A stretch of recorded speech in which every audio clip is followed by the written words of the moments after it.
You're listening to the Xponential podcast, home of inspiring lessons for life, school, and business. Welcome to the show. Hello, everyone. Thank you for joining in today. In today's podcast, Marcus and we are going to talk about entrepreneurship, business, and mindset. Please sit back and enjoy. As I've been writing more and more, I'm starting to realize there's actually an interesting mental framework.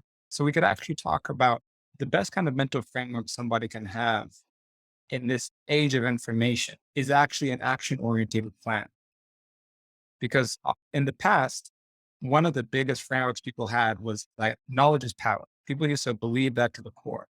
Sir Richard Francis Bacon in 1597 wrote that long book in Latin, and one of the quotes was knowledge is power.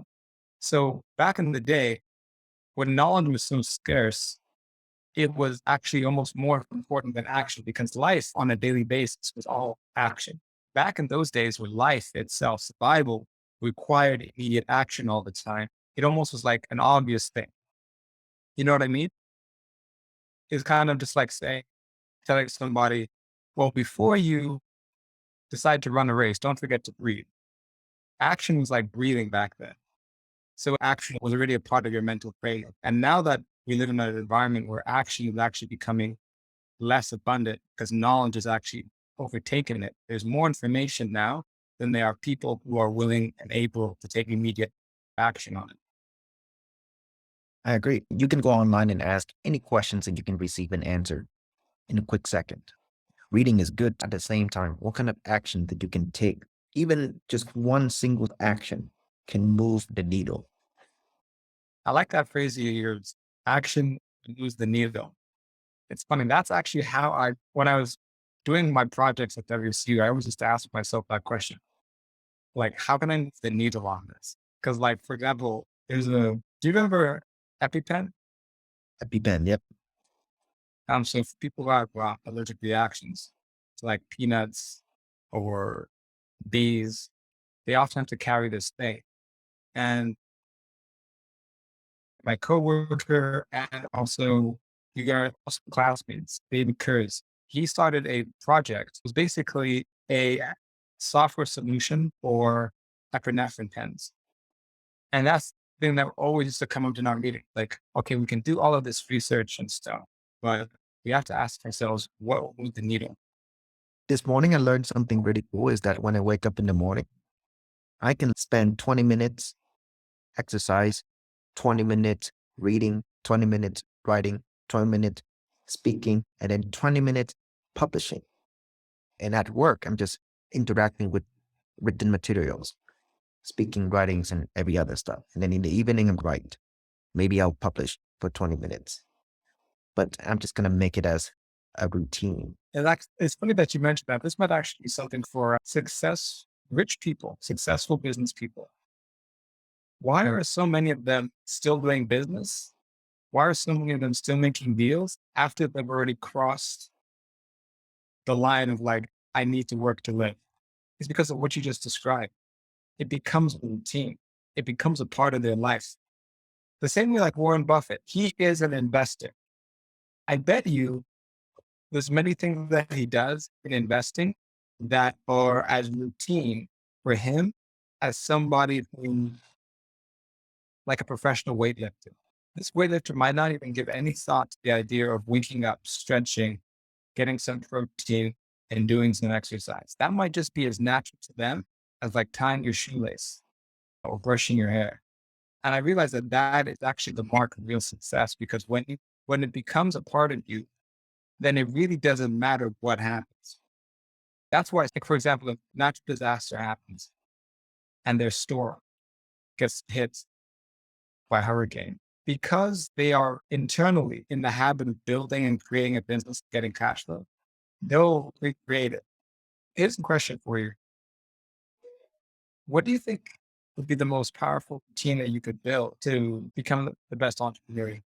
I think it comes down to the basic human being traits, that what makes human human. Writing, reading, speaking, listening. Those are the great routine that you must train yourself. Because eventually what happened is that we are really good at making machines and tools and software and platform that can do the things for us. Why do we do that? Because it allows us to come back to who we are as a human being in having conversation, coming up with ideas, and come up with the action plan and executing. And then we find a machine that can do it for us. And then we move on to the next thing. And we move on to the next things. But it all comes down to human connection. So when you can talk well, you can listen well, you can write well, then your ideas will be able to spread out to a community who are interested in what you're doing. And then if you're a good leader, they will come to you and sit down and create something with you and build something out of it. So that, I think that's what makes entrepreneurs the best entrepreneur, is that they execute really well the basic activity that makes human: reading, writing, speaking, listening, for me. Executing and developing those basic abilities allows them to be the best. I just started to see all the different ways that that is true.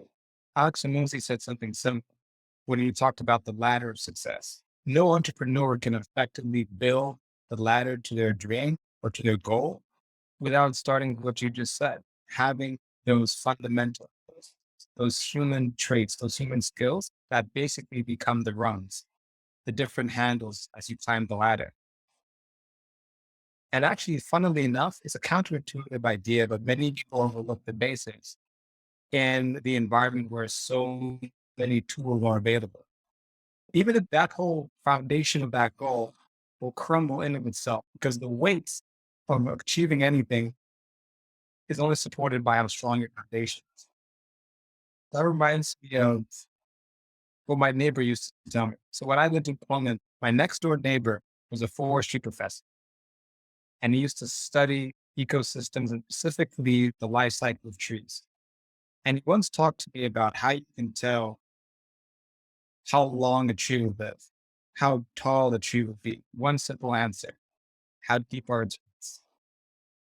And in nature, that is its foundation. That's the same thing with trees in the forest.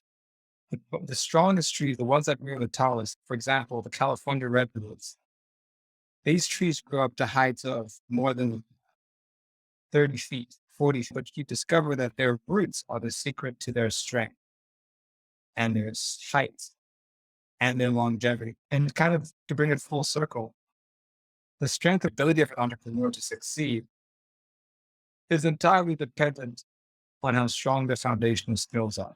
But now that I think about it too, Ray Dalio? Yeah. And even people like James Peterson and Alex Ramosi, most of these people, when they write books, they never start with the complex strategies. They never tell you about multinational, cross demographic, diversified investing. They don't talk to you about 365-degree sales funnel, client cycles, and all that stuff. They start off with the basics, the principles. And I always used to wonder, because I know a guy who tells me this. He says, I always read books from the end. I thought that's kind of the mindset that I feel is common, like people just want to know the thing. But the funny thing is the end of the story doesn't really matter unless you have the foundation, unless you read all the chapters before. And now I get it. Now I see why so many of those great business people write books about principles, about fundamentals, about the basics. Thank you for joining us. Please don't forget to subscribe and leave us a comment with a timestamp of your favorite part of the podcast. See you next time.